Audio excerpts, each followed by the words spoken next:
अधिकार आचार्य बतलाते हैं। अधिकार नंबर 7, देश व्रत उद्योतन। देश व्रत उद्योतन, देश व्रत जो स्थूल रूप से व्रतों को ग्रहण किया गया है, संयम रूप या प्रतिमाओं रूप जो देश व्रत है, उनका उद्योतन अर्थात उन्हें प्रकाशित करना, जगत में उनको बतलाना, उनका उजाला, इसे बोलते हैं देश व्रत उद्योतन। इस अधिकार में 27 श्लोक हैं। यहाँ अनेक मिथ्या दृष्टियों की अपेक्षा एक सम्यक दृष्टि को प्रशंसा का पात्र बतलाया है। हजारों मिथ्या दृष्टि हो, हजारों लोगों की भीड़ लगी हो, खूब प्रचार की सामग्रियां हो, खूब दरबार लग रहे हों, ठाट बाट हो, लेकिन उन सब से एक दीनहीन गरीब सम्यक दृष्टि श्रेष्ठ है। तथा उस सम्यक दर्शन के साथ मनुष्य भाव के प्राप्त हो जाने पर तप को ग्रहण करने की भी प्रेरणा की गई है। यदि आपने सम्यक दर्शन को धारण कर लिया तो अब ये मत सोचो हमने सब पा लिया, अरे अभी तो शुरुआत हुई है मोक्ष के मार्ग की। मोक्ष महल की प्रथम सीढ़ी, ये तो पहली सीढ़ी है, अभी आगे ज्ञान और चारित्र बाकी है, इसलिए यथोचित तप को भी धारण करो। यदि कदाचित कुटुंब आदि की मोह अथवा आसक्ति के कारण उस तप का अनुष्ठान करना असंभव ना हो, तो फिर सम्यक दर्शन के साथ 6 आवश्यक, 8 मूल गुण व 5 अनुव्रत आदि रूप 12 उत्तर गुणों को धारण करना ही चाहिए। स्पष्ट रूप से उल्लेख कर रहे हैं। और आचार्य अमृतचंद देव तो स्पष्ट रूप से लिखते हैं कि सबसे पहले तो मुनि बनने का ही उपदेश हो, जब मुनि ना बन पाए तब जाकर श्रावक बनने का उपदेश देना, अन्यथा उपदेशक दंड का अधिकारी प्रायश्चित का पात्र होगा। निग्रह स्थानम, ऐसा शब्द भगवान ने अच्छी तरह अमृतचंद स्वामी ने प्रयुक्त किया।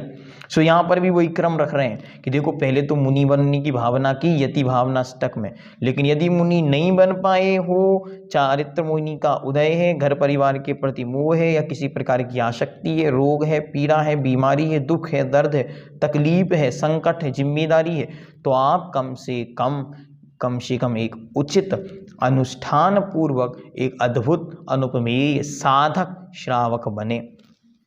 तो क्या करें, सबसे पहले सम्यक दर्शन प्राप्त करके 6 आवश्यकों का निर्दोष रीति से पालन करें। फिर 6 आवश्यकों के साथ 6 आवश्यक कौन से, ये ऊपर कहे, देव पूजा, गुरुपासना, स्वाध्याय, संयम, तप और दान। 8 मूल गुण, 8 प्रकार के जो मूल गुण हैं, देव दर्शन, पानी छान कर पीना, रात्रि भोजन नहीं करना, 5 प्रकार के मकारों का त्याग करना आदि, इनको धारण करना। 5 अनुव्रत रूप जो 12 प्रकार का व्रत है, अच्छी तरह जो 12 व्रत हैं, 5 प्रकार के अनुव्रत, 3 प्रकार के गुण व्रत, 4 प्रकार के शिक्षा व्रत, इनको धारण करना ही चाहिए। अर्थात एक श्रावक के सर्वोत्कृष्ट अवस्था जहाँ तक पहुँच सकती है, वहाँ तक प्रत्येक व्यक्ति को पहुँचना अनिवार्य है, पहुँचना ही है, ऐसा कृत संकल्पित होना चाहिए। साथ ही रात्रि भोजन का परित्याग करते हुए पवित्र व योग वस्त्र से छानी गई जल का पीना तथा शक्ति के अनुसार मौन आदि अन्य नियमों का पालन भी श्रावक के लिए पुण्य का वर्धक है। और क्या क्या नियम पालन करना, रात्रि भोजन का त्याग, मुख्य रूप से पानी छानकर पीना, और यथासंभव जो सप्त स्थान कहे गए हैं मौन के, उन स्थानों में मौन को धारण करना। ये सब क्या है, श्रावक के पुण्य को बढ़ाने वाले हैं। चूंकि श्रावक अनेक पाप प्रचुर कार्यों को करके धन का उपार्जन करता है, अतएव इस पाप से मुक्त होने के लिए उसके लिए दान की आवश्यकता है, और इसके महत्व को दिखलाकर सतपात्र के लिए आहार आदि रूप 4 प्रकार के दान की विशेष प्रेरणा की गई है।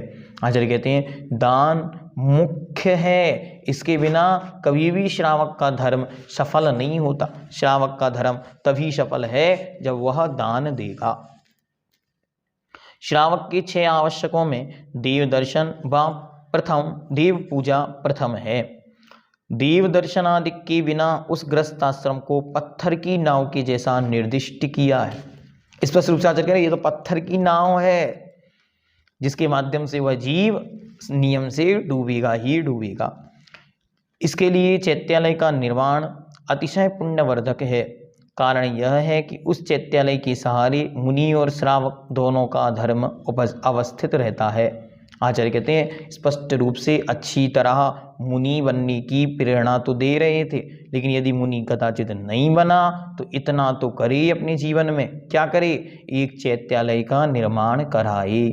चैत्यालय का निर्माण नहीं हो पा रहा है तो कम से कम एक चैत्य जिन बिंब की स्थापना अवश्य कराए, क्योंकि यदि जिन बिंब की स्थापना नहीं कराएगा तो फिर वह जीव किसी भी रूप में कैसे भी करने के बाद भी उसके पुण्य का संरक्षण नहीं हो पाएगा, क्योंकि जो द्रव्य अधिक संचित किया है उसके माध्यम से आचार्य भगवंत ने यहाँ तक लिख दिया कि एक धनिया पत्ते के बराबर जिनालय और उसके अंदर एक सरसों के दाने बराबर प्रतिमा को जो स्थापित करता है सो तीर्थंकर के समान पुण्य को प्राप्त करेगा। इतनी महिमा उन्होंने जिन चैत्य की बतलाई। क्यों कह रहे हैं? क्योंकि इसके माध्यम से ही मुनि और श्रावक दोनों का धर्म अवस्थित रहेगा। दोनों का धर्म स्थित रखने के लिए ये अनिवार्य है। यदि धर्म पुरुषार्थ उस मोक्ष के साधक रूप में अनुष्ठित होता है तो वह भी उपादेय है, और जो कुछ धर्म पुरुषार्थ है वो भी किस लिए? मोक्ष की साधना के लिए। मात्र विषय भोग की सामग्री की प्राप्ति के लिए पुण्य की अभिलाषा से मात्र धर्म ध्यान नहीं करना, अपितु वह धर्म ध्यान भी मोक्ष का साधन भूत हो। इसके विपरीत यदि भोग आदि की अभिलाषा से प्राप्त किया जाता है तो वह धर्म पुरुषार्थ भी पाप रूप है। ध्यान से शब्द देखना, पाप रूप कह रहे हैं। कारण कि अनुव्रत या महाव्रत दोनों ही उद्देश्य एकमात्र मोक्ष की प्राप्ति है, इसके बिना वे भी दुख के ही कारण हैं। इस प्रकार यह देश व्रत उद्योतन में 12 व्रतों को अच्छी तरह आचार्य भगवंत समझाते हैं।